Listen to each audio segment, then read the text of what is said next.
Assalamualaikum warahmatullahi wabarakatuh. Perkenalkan, nama saya Novianti. Nama saya Rida Cahyani Putri. Nama saya Anis Ramadhani Fadila. Kami mahasiswi PGMI semester 5 Fakultas Studi Islam Universitas Islam Kalimantan Muhammad Arsyad Al-Banjari Banjarmasin.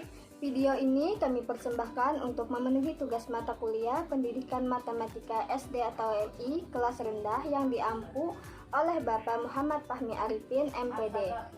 Kami dari kelompok 1 ingin menjelaskan tentang analisis materi, strategi, dan media pembelajaran matematika kelas 1-3 MI SD. Nah, di sini saya akan menjelaskan materi pokok matematika SD kelas 1. Di sini ada bilangan cacah, bilangan sampai 2 angka, dan nilai tempat. Kemudian ada penjumlahan dan pengurangan bilangan, pola bilangan, bangun datar dan bangun ruang, panjang berat dengan satuan tidak baku, serta panjang berat lamanya waktu dan sama. Kita akan menjelaskan bilangan cacah. Bilangan cacah adalah himpunan bilangan yang dimulai dari angka 0 dan bilangan ini selalu bertambah satu dari bilangan sebelumnya. Atau bisa juga disebut himpunan bilangan bulat yang bukan negatif. Dan bilangan cacah juga bisa diartikan sebagai himpunan bilangan asli ditambah dengan angka 0.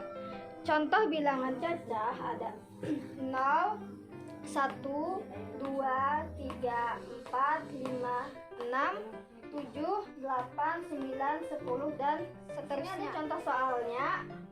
Bilangan sesudah 4 adalah kira-kira apa ya anak-anak? Misalnya 1, 2, 3, 4. Setelah 4 ada 5. Berarti jawabannya 5. Selanjutnya kita akan menjelaskan bilangan sampai 2 angka dan nilai tempat. Bilangan sampai 2 angka adalah bilangan yang terdiri dari 2 angka. Contohnya ada angka 10, 11, 12, 13, dan seterusnya. Sedangkan nilai tempat kita ambil contoh di angka 12. Di sini ada angka 1, angka 1 sebagai puluhan. Sedangkan angka 2 adalah satuan. Contoh selanjutnya bisa kita ambil angka 15. Kira-kira anak-anak angka 1 sebagai puluhan. Dan angka 5-nya sebagai satuan. Selanjutnya kita akan menjelaskan penjumlahan dan pengurangan bilangan. Misalnya di sini ada gambar segitiga.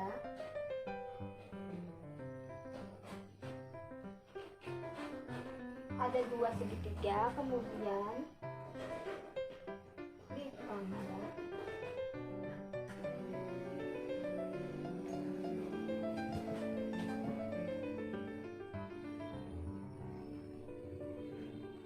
sama dengan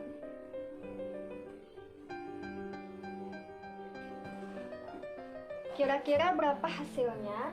Di sini ada 2, ada 1, 2 ditambah 1. Kalau ditambah berarti kita jumlahkan segitiga yang di sini. Di sini ada 2 ditambah 1 sama dengan hasilnya 2 ditambah 1 berarti hasilnya 1, 2, 3. Nah, sekarang kita akan masuk ke pengurangan. Di sini ada 2 kotak dikurang dengan 1 kotak sama dengan 2. Kita kurang 1 berarti hasilnya adalah 1. Sekarang kita lanjutkan dengan pola bilangan. Pola bilangan adalah susunan dari beberapa angka yang dapat membentuk pola tertentu. Contohnya di sini ada gambar segitiga. Di sini ada segitiga berarti hanya 1, berarti cuma 1 angka. Sedangkan di sini ada 1, 2, 3. Berarti jumlah polanya ada 3 angka atau 3. Di sini selanjutnya kita akan menjelaskan bangun ruang dan bangun datar pada benda konkret. Contohnya di sini ada botol. Ini termasuk bangun ruang karena memiliki panjang, lebar, dan ruang yang ada di dalam benda ini. Sedangkan contoh bangun datar terdapat kertas. Bangun datar hanya memiliki panjang dan lebar, tidak memiliki ruang. Di sini saya akan menjelaskan lagi tentang panjang dan berat dengan satuan tidak baku. Saya di sini akan menjelaskan panjang dengan satuan baku. Baik, saya ambil contohnya kita menghitung panjang papan tulis. Dapat kita gunakan dengan tangan. Karena kalau dengan penggaris itu adalah contoh panjang satuan baku.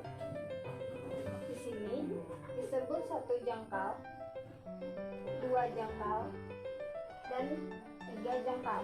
Berarti panjang papan tulis ini terdapat 3 jangkal. Sekarang berat dengan satuan tidak baku.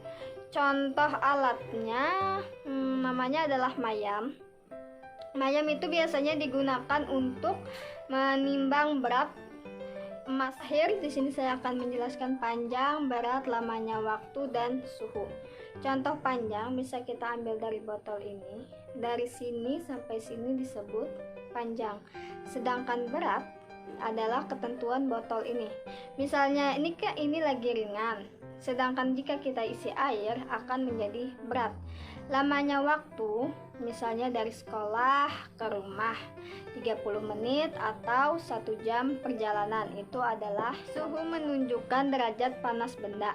Semakin tinggi suhu suatu benda, semakin panas benda. Selanjutnya kita masuk ke dalam materi pokok matematika kelas 2. Yang pertama yaitu ada bilangan cacah, penjumlahan dan pengurangan bilangan yang melibatkan bilangan cacah, perkalian dan pembagian yang melibatkan bilangan cacah, nilai dan kesetaraan pecahan mata uang, panjang, berat, dan waktu. Kemudian ada ruang garis, bangun datar dan bangun ruang, serta pola barisan, bangunan datar dan baik. Kita yang pertama memasuki materi menjelaskan makna bilangan cacah berdasarkan nilai tepat dan menggunakan model konkret serta cara membacanya. Jadi di sini sudah saya tuliskan contohnya, misalkan 11. 1 ini adalah puluhan, kemudian yang di sebelahnya adalah satuan. Kemudian untuk cara membacanya, misalkan kita tulis di sini angka 12 beserta cara membacanya yaitu 12. Misalkan 13, jadi kita tulis menggunakan huruf 13. Dan selanjutnya untuk materi yang kedua adalah membandingkan dua bilangan cacah, kemudian menyebutkan bilangan yang terkecil sampai yang terbesar atau sebaliknya. Jadi kita masuk kepada bilangan cacah. Bilangan cacah ada 1, 2, 3, 4, 5, dan seterusnya. Kemudian masuk pada contoh, mengurutkan dari yang terkecil hingga ke terbesar. Di sini sudah saya tulis ada angka 31, 29, 60, dan 32. Lalu kita urutkan dari yang terkecil yaitu angka 29. Kemudian 31, 32, dan yang terakhir adalah 60. Untuk yang sebaliknya, maka dari yang terbesar ke terkecil itu adalah angka 60, 32, 31, dan terakhir adalah 29. Untuk materi yang ketiga kita lanjutkan yaitu melakukan penjumlahan dan pengurangan dengan melibatkan bilangan cacah. Di sini saya akan menjelaskan dulu pengertian dari penjumlahan, yaitu menjumlahkan dua bilangan menjadi satu bilangan. Sebaliknya untuk pengurangan yaitu mengurangkan dua bilangan menjadi satu bilangan. Di sini sudah saya tulis contoh penjumlahannya, ada 3 gambar bola. Berarti kita tulis di sini 3. Ada tanda tambah berarti itu penjumlahan. Kemudian di sini terdapat 2 bola. Jadi dibaca 3 ditambah 2 sama dengan 5. Lanjut ke bagian pengurangan. Sini ada gambar kotak sebanyak 5. 1, 2, 3, 4, 5. 5 dikurang 1, 2, 3 sama dengan 2. Baik, di sini sudah saya tuliskan adalah contoh perkalian. Ada beberapa donat di dalam gambar di atas. Jadi, ada pertanyaan, berapa jumlah donat yang ada dalam satu piring? Mari kita hitung. 1, 2, 3, 4, 5. Berarti di dalam dalam satu piring ada 5 donat. Kemudian, berapa jumlah piring yang ada di gambar? 1, 2. Berarti piringnya ada 2. 5 dikali 2 sama dengan 10. Untuk soal pembagian, Aska mempunyai 10 kelereng dan ia ingin sekali membagikan kepada 5 orang temannya secara merata. Maka masing-masing teman Aska mendapatkan, di sini sudah saya tuliskan contoh pembagiannya, yaitu ada 1, 2, 3, 4, 5, 6, 7, 8, 9, 10. Berjumlah 10 kelereng. Kemudian kita bagi menjadi 1, 2, 3, 4, 5. Jadi 5 orang. Kemudian 10 kelereng tadi kita bagi kepada 5 orang teman Aska. Jadi masing-masing teman Aska mendapatkan sebanyak 2 kelereng. Jadi kita masuk materi yang selanjutnya, yaitu nilai dan kesetaraan pecahan mata uang. Di sini sudah saya tuliskan contoh, ada uang Rp500. Jadi untuk kesetaraan nilai mata uangnya itu bisa ditulis atau digambar. Dikenalkan kepada anak-anak bahwa uang Rp500 sama dengan 100 ditambah 100 tambah 100 tambah 100 tambah 100, yaitu nilainya sama dengan Rp500. Atau di sini ada gambar Rp500 beserta uang Rp200, Rp200 ditambah Rp100, itu nilainya juga sama dengan Rp500. Lanjut untuk materi selanjutnya, yaitu menentukan panjang, waktu, dan berat dalam satuan baku. Di sini sudah saya tuliskan contoh dari panjang satuan baku. Ada km, hm, dam, m, dm, cm, dan mm. Adapun untuk kepanjangannya, km disebut kilometer, untuk hm hektometer, dam dekameter, m meter, dm desimeter, cm sentimeter, dan mm itu adalah milimeter. Setiap turun tangga maka nilainya akan dikalikan 10. Sedangkan untuk kenaikan tangga itu akan dibagi 10. Kemudian untuk berat satuan baku, di sini sudah saya tulis ada kg, hg, dak, g, dg, cg, dan mg. Adapun untuk kepanjangannya, kg sama dengan kilogram, hg hektogram, dak dekagram, g gram, dg desigram, cg sentigram, dan mg itu miligram. Sama seperti satuan baku panjang, dia setiap turun tangga itu dikalikan 10, kalau naik satu tangga itu dibagi 10. Kemudian untuk satuan baku waktu, contohnya yaitu 1 menit sama dengan 60 detik, 1 jam sama dengan 60 menit, 1 hari sama dengan 24 jam, 1 minggu sama dengan 7 hari, 1 bulan 30 hari, dan 1 tahun sama dengan 365 hari. Dan materi yang selanjutnya yaitu menjelaskan ruas garis, bangun datar, dan bangun ruang.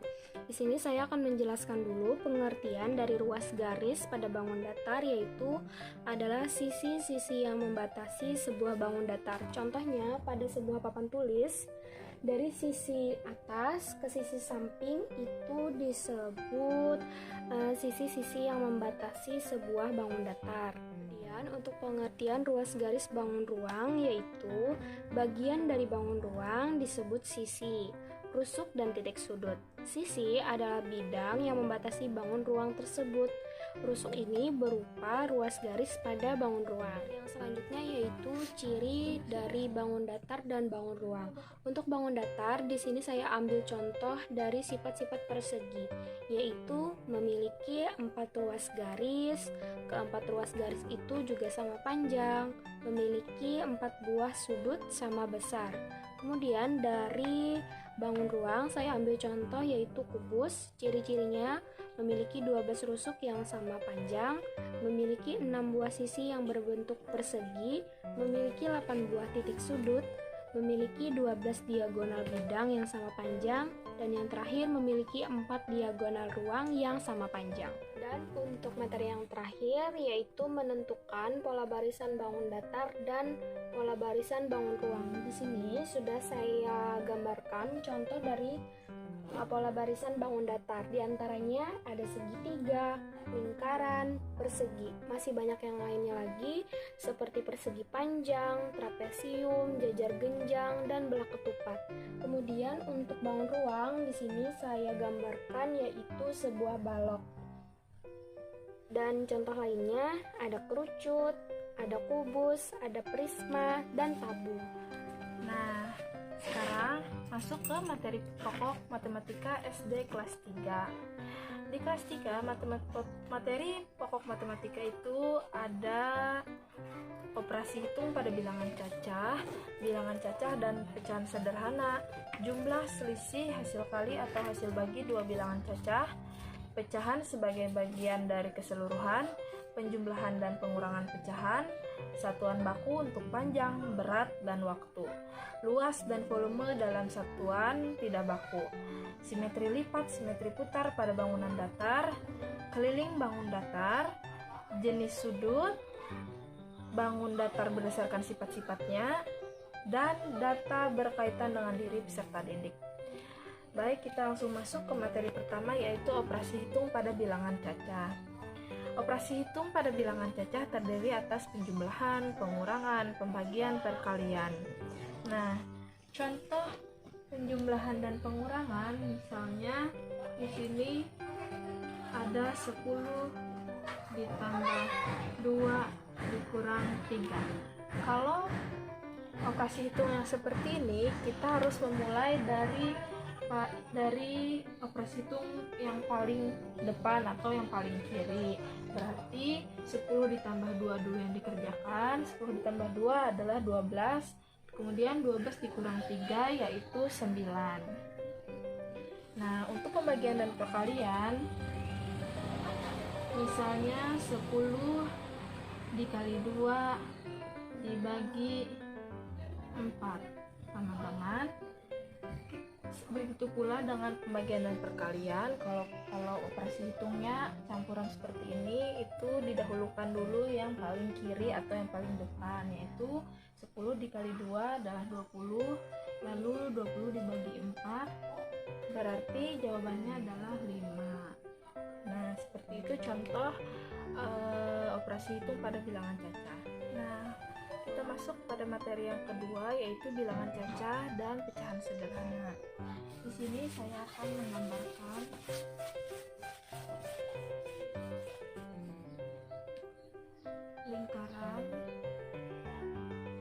lingkaran kemudian dibagi 2. Nah, setiap bagian ini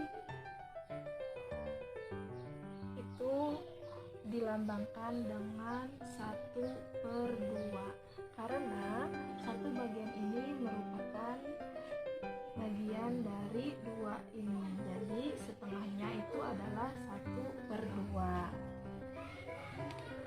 Kalau 1/3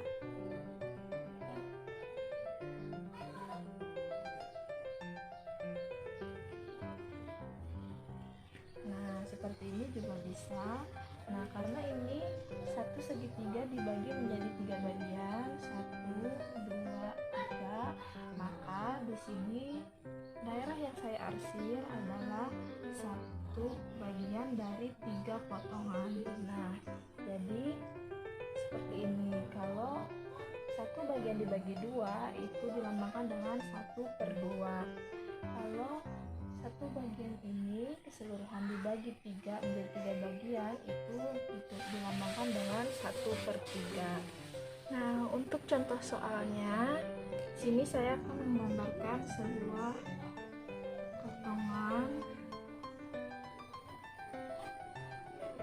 tapi terpotong menjadi beberapa bagian.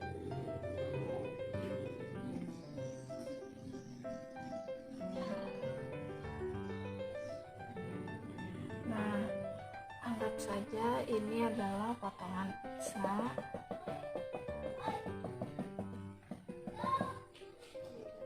Jika satu buah pizza kita bagi menjadi 1, 2, 3, 4. Nah, berapakah nilai bagian yang saya arsir? Daerah yang saya arsir. Di contoh soal, berarti karena satu bagian ini keseluruhan dibagi menjadi 4 bagian dan yang diarsir adalah satu daerah, berarti dilambangkannya menjadi 1/4.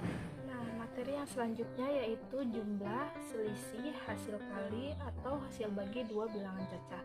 Di sini sudah ada contoh soal, yaitu 4 ditambah titik-titik sama dengan 8. Berarti angka 4 ditambah berapa untuk bisa menghasilkan angka 8. Nah, berarti 4 untuk menjadi ditambah 1, 2, 3, 4. Nah, berarti 4 ditambah 4 sama dengan hasilnya 8. Berarti 4 untuk menghasilkan penjumlahan yang hasilnya 8 harus ditambah dengan angka 4. Kemudian pengurangan 4 dikurang titik-titik yang hasilnya 2. Berarti 4 dikurang berapa untuk mendapatkan hasil 2? Yaitu 4 dikurang, dihilangkan 2 supaya hasilnya 2, berarti yang harus dihilangkan adalah 2 angka. Berarti sini jawabannya 2. Kemudian untuk perkalian yaitu 2 dikali titik-titik sama dengan 6. 2 dikali berapa supaya hasilnya 6? 1, 2, 3. Berarti 2 harus dikali 3 untuk mendapatkan hasil 6. Nah, kemudian yang pembagian 4 dibagi titik-titik sama dengan 2. Berarti 4 dibagi berapa supaya hasilnya 2? 4 dibagi menjadi 2 bagian, maka hasilnya adalah 2. Berarti 4 dibagi 2. Nah, masuk ke materi berikutnya yaitu pecahan sebagai bagian dari keseluruhan. Artinya di sini sudah ada contohnya, yaitu sebuah lingkaran dibagi menjadi 4 bagian. Kemudian di arsir itu ada 2 bagian. Bagian 1, bagian 2. Berarti dilambangkan dengan 2/4. Artinya di sini 2 bagian ini 2/4 adalah bagian dari keseluruhan. 2 bagian dari 4 bagian secara keseluruhan. Nah, itu makna dari pecahan sebagai bagian dari keseluruhan. Sekarang kita masuk ke materi penjumlahan dan pengurangan pecahan. Nah, di sini sudah ada contoh soalnya. Penjumlahan pecahan itu bisa dilakukan dengan mudah apabila penyebutnya sama. Nah, materi yang sekarang itu adalah pecahan berpenyebut yang sama. Nah, di sini ada 3/5 dikurang 1/5.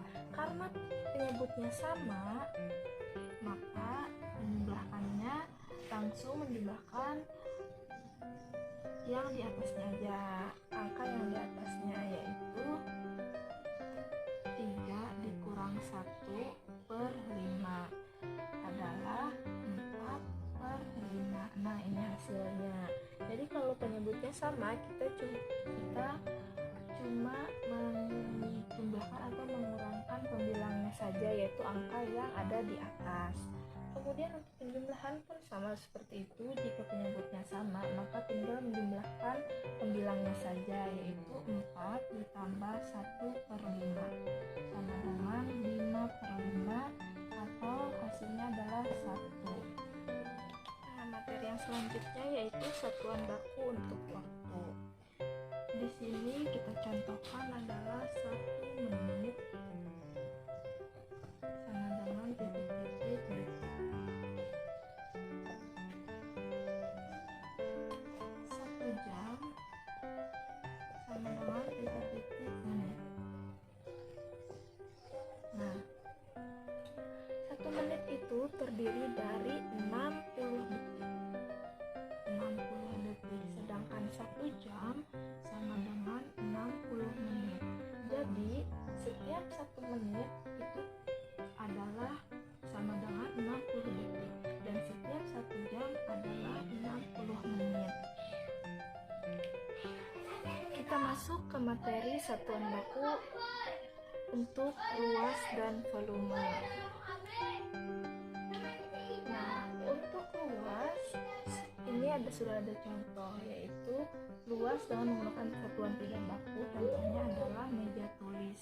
Misalnya ada meja tulis, itu ukuran luasnya sama dengan 10 buku tulis. Jadi 10 buku tulis itu disusun di atas meja tulis. Nah, maka luasnya sama dengan 10 buku tulis dengan luas satu meja tulis itu sama. Dan juga 40 daun, berarti kalau misalkan 40 daun disusun di atas meja tulis, maka luasnya sama menutupi luas meja tulis. Kemudian juga ada kursi. Misalkan permukaan sebuah kursi ditutupi dengan 5 buah buku tulis, maka permukaannya akan tertutupi alias sama permukaannya, luasnya sama. Satu buah permukaan kursi juga sama dengan 30 daun, luas 30 daun. Jadi 30 daun disusun di atas permukaan kursi itu akan menutupi, artinya luasnya sama. Nah, untuk satuan tidak baku untuk volume, contohnya yaitu gelas. Nah, gelas itu adalah satuan tidak baku untuk volume. Jadi misalnya kita membuat kue memerlukan 4 gelas tepung atau 4 gelas air. Nah, jadi gelas itu adalah sebagai satuan yang tidak baku. Jadi tidak menggunakan liter atau gram, cukup menggunakan satuan gelas. Materi selanjutnya yaitu simetri lipat dan simetri putar pada bangun datar. Jadi simetri lipat adalah jumlah lipatan yang dapat dibentuk oleh suatu bidang datar menjadi dua bagian yang sama besar. Nah, di sini sudah ada contohnya, yaitu persegi, bangun datar persegi. Nah, jadi simetri lipat itu bagiannya harus sama besar, jadi sama besar gitu kita lipat. Nah, oke, berarti sudut B ketemu dengan sudut B menghasilkan bagian yang sama besar. Nah, seperti ini kan sama besar. Kemudian sudut A bertemu dengan sudut C juga membentuk bagian yang sama besar. Kemudian kalau AB bertemu dengan BC menjadi seperti ini ya, juga menjadi bagian yang sama besar. Bertemu dengan BC bertemu dengan AB membentuk bagian yang sama besar. Berarti simetri lipatnya ada 1, 2, 3, 4.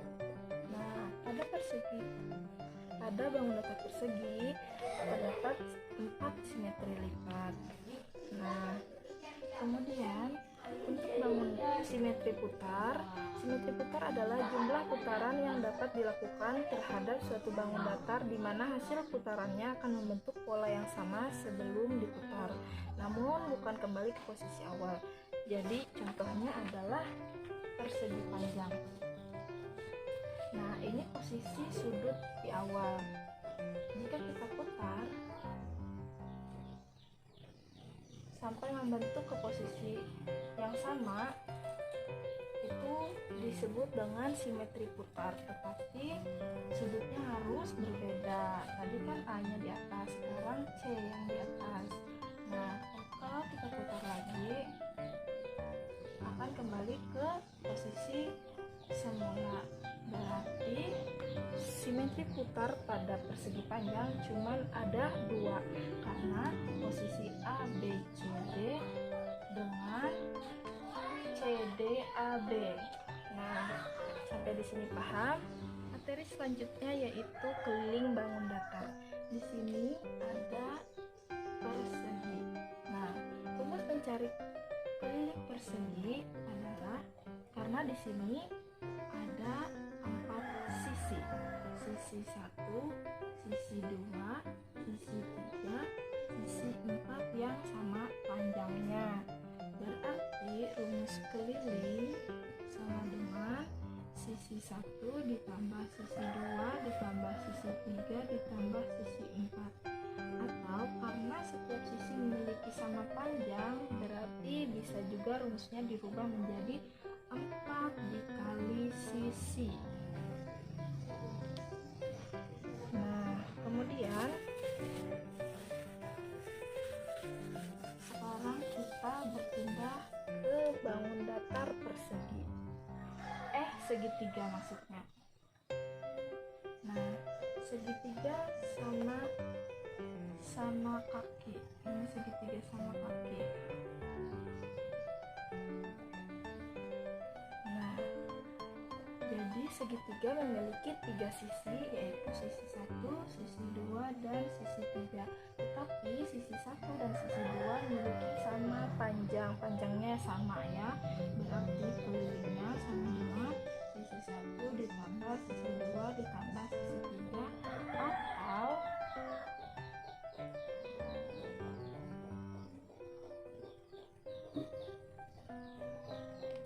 kita masuk ke materi selanjutnya yaitu jenis sudut. Nah, di sini sudut itu berdasarkan besar sudutnya terdiri dari 3 macam, yaitu sudut siku-siku, sudut lancip, dan sudut tumpul. Nah, bedanya sudut siku-siku memiliki besar sudut sama dengan 90 derajat. Jadi menggunakan busur dihitungnya ya. Kalau posisi seperti ini atau posisi siku kita seperti ini, itu adalah 90 derajat. Itu yang dinamakan sudut siku-siku. Kemudian untuk sudut lancip, besar sudutnya adalah kurang dari 90 derajat karena dia lebih kecil dari sudut 90. Untuk sudut tumpul itu kebalikannya, yaitu lebih besar dari 90 derajat karena ia lebih besar dari sudut 90 atau sudut siku-siku. Materi selanjutnya yaitu bangun datar berdasarkan sifat-sifatnya. Nah, di sini sudah saya gambar bangun datar persegi. Ciri-cirinya yang pertama yaitu memiliki 4 sisi sama panjang, yaitu sisi pertama, sisi kedua, sisi ketiga, dan sisi keempat. Itu berarti memiliki 4 sisi sama panjang. Nah, yang kedua, persegi memiliki 4, 1, 2, 3, 4. Itu sudut siku-siku 4 buah. Di sini memiliki 4 sudut siku-siku. Yang ketiga, bangun datar persegi memiliki diagonal yang tidak sejajar atau bertolak belakang.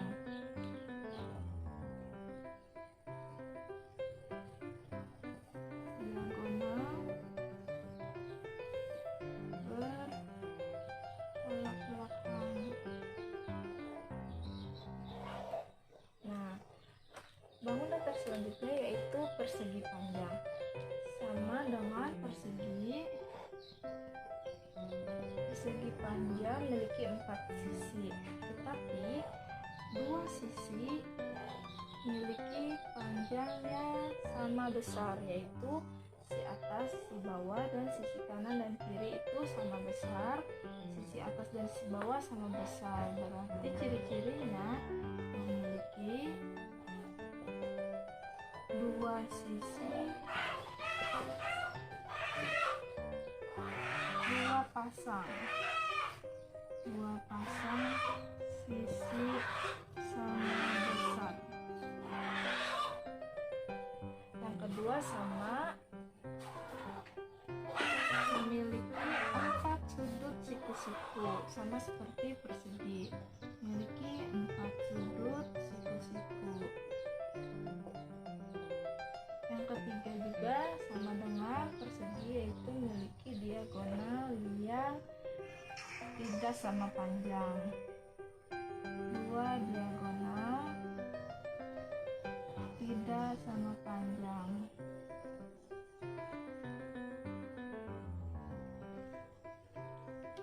Nah, materi yang terakhir yaitu data berkaitan dengan diri peserta didik. Di sini sudah saya buatkan diagram gambar. Nah, di sini ada kolom nama dan juga apel. Misalnya dalam satu pertemanan ada 3 orang anak yang bernama Rizal, Putra, dan juga Reza. Nah, Rizal memiliki 3 buah apel, sedangkan Putra memiliki 2 apel dan Reza memiliki 1 buah apel. Jadi kita buat data seperti ini: kolom pertama kolom nama, kolom nomor, kolom nama anak-anaknya, kemudian apel yang dimiliki oleh setiap anak. Nah, diagram gambar contohnya seperti ini. Strategi pembelajaran matematika di kelas rendah yang pertama ada enaktif. Enaktif adalah suatu pembelajaran di mana materi matematika yang bersifat abstrak dipelajari siswa dengan menggunakan benda-benda konkret. Melalui tindakan anak secara langsung, terlihat dalam memanipulasi atau mengotak-atik objek. Contohnya bisa dimulai dari model konkret, yaitu menggunakan benda-benda nyata. Dalam hal ini seperti contoh buku. Contoh soalnya, Tati mempunyai 3 buku, diberi lagi 2 buku oleh ibunya. Kira-kira berapa jumlah banyaknya buku? 1, 2, 3, 4, 5. Berarti buku yang dimiliki oleh Tati adalah 5 buku. Nah, jadi strategi yang kedua adalah strategi ikonik. Strategi ikonik adalah suatu pembelajaran di mana materi matematika yang bersifat abstrak dipelajari siswa dengan menggunakan icon, gambar, diagram, atau grafik yang menggambarkan kegiatan nyata dengan benda-benda konkret pada tahap enaktif tadi. Jadi, pada tahap yang kedua ini, langkah berikutnya dibuatkan modelnya, yaitu model semi konkret atau gambar yang tidak menggunakan benda-benda nyata seperti buku yang sebenarnya, tetapi cukup dengan gambarnya saja. Jadi di tahap strategi ikonik ini, anak-anak tidak lagi diperlihatkan buku yang nyatanya, tetapi hanya dalam bentuk model gambaran buku saja. Nah, strategi yang ketiga yaitu strategi simbolik. Strategi simbolik ini yaitu suatu tahap pembelajaran di mana materi matematika yang bersifat abstrak dipelajari siswa dengan menggunakan simbol abstrak, baik simbol-simbol verbal ataupun lambang-lambang matematika. Medianya kita tidak lagi menggunakan benda-benda konkret seperti buku dalam bentuk nyata ataupun seperti tadi media menggunakan gambar. Tetapi di tahap ini anak-anak sudah mulai mengenal yang namanya lambang-lambang matematika seperti lambang penjumlahan, pengurangan, pembagian, perkalian, ataupun samaran. Nah, jadi anak-anak ini bertahap pembelajarannya mulai dari tadi adalah strategi enaktif, yaitu mulai mengenal media, menggunakan media, benda-benda atau benda-benda yang konkret. Kemudian di tahap selanjutnya yaitu strategi ikonik, mulai anak-anak diperkenalkan tidak lagi menggunakan benda-benda konkret tapi dengan gambaran, misalnya buku digambar, pulpen digambar, dan di tahap yang terakhir ini yaitu menggunakan simbolik, yaitu simbol-simbol matematika secara langsung. Jadi anak perlahan sudah mulai mengenal tahap per tahapnya. Nah, itu dia penjelasan materi dari kami. Mohon maaf atas segala kesalahan dan kekurangan. Semoga teman-teman bisa memahami video ini dan bisa bermanfaat bagi semuanya. Kami ucapkan terima kasih. Wassalamualaikum warahmatullahi wabarakatuh.